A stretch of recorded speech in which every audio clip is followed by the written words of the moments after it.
I'm Dr. John Dabach, and I answer your relationship questions. Let's dive into the email that someone sent in.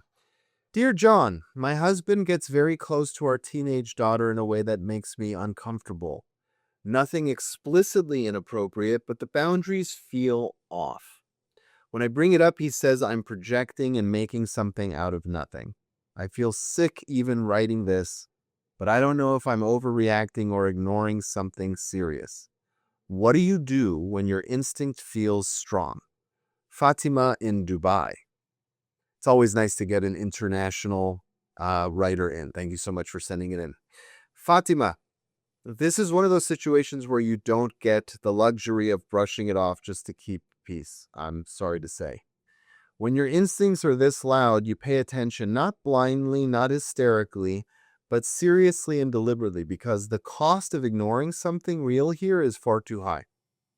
And at the same time, the cost of misleading something through the lens of fear can also do damage. So the goal is not to pick a side quickly. The goal is to get very clear, grounded, and precise about what is actually happening. And that starts with separating instinct from interpretation. Now, your instinct is telling you something feels off. That matters. Your interpretation is what you think that off means. And that's where you need to slow things down and really get more specific. Because if it feels off is not really enough to act on by itself. But it's more than enough to investigate carefully. So the first step here is to get out of vague language and into concrete observation. You start documenting behaviors, not feelings, not conclusions, behaviors. What exactly is happening that triggers this reaction in you? Is it physical closeness that goes on, a little bit beyond what feels appropriate for her age? Is it a lingering touch? Is it private time that feels unnecessary or even secretive? Is it comments that feel loaded? Is it a pattern of entering spaces like bedrooms or bathrooms in a way that doesn't respect privacy? Is your daughter showing any signs of discomfort? Is she pulling away? Is she becoming quieter, more irritable? Is she avoiding him? Or is she seemingly at ease? You want to write these down as objectively as possible because clarity lives in detail. And detail protects you from both underreacting and overreacting.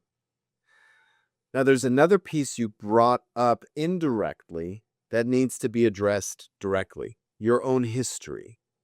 Because if you have any past experience of abuse, boundary violations, or even just heightened sensitivity around this topic, your nervous system can, not necessarily will, but it can go into high alert more quickly. And that doesn't make you wrong, but it does mean you have to be aware of how that lens might be shaping what you're seeing.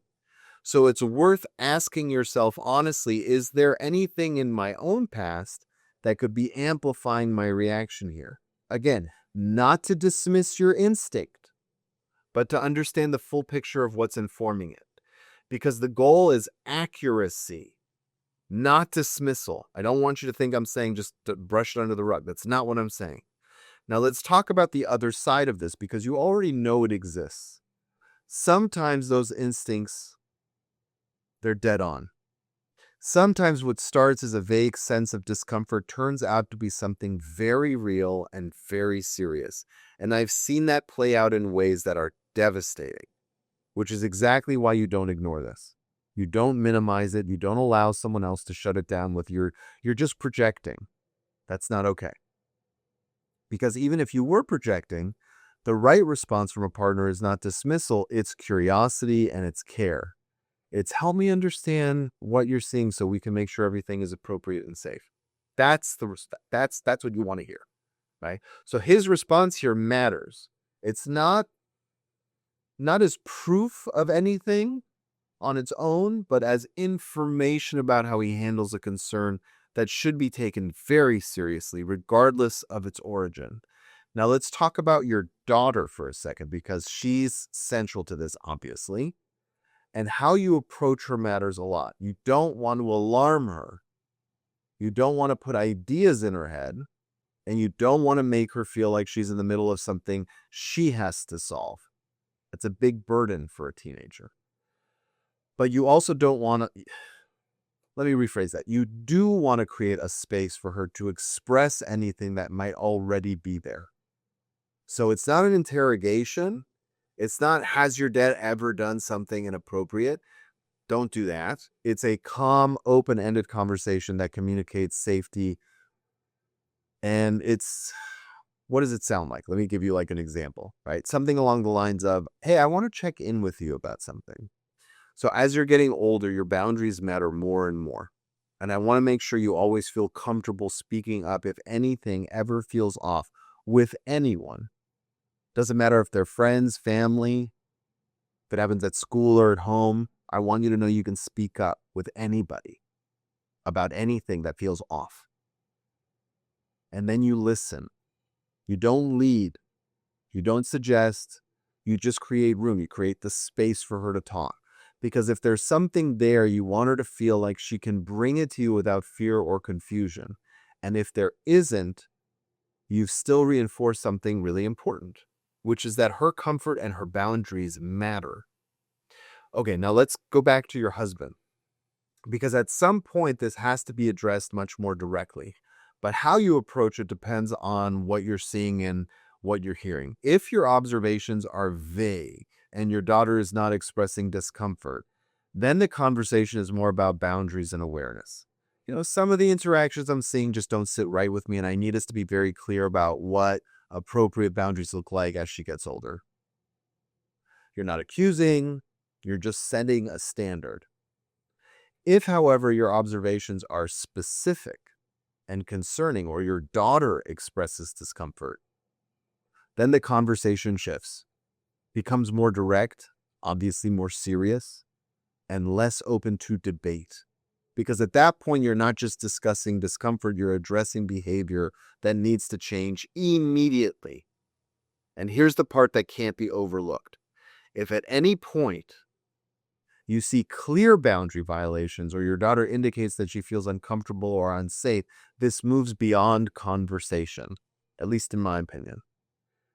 It becomes a protection issue, and your responsibility is to your child first, not to the relationship, not to his feelings, not to avoid conflict. Safety comes first always.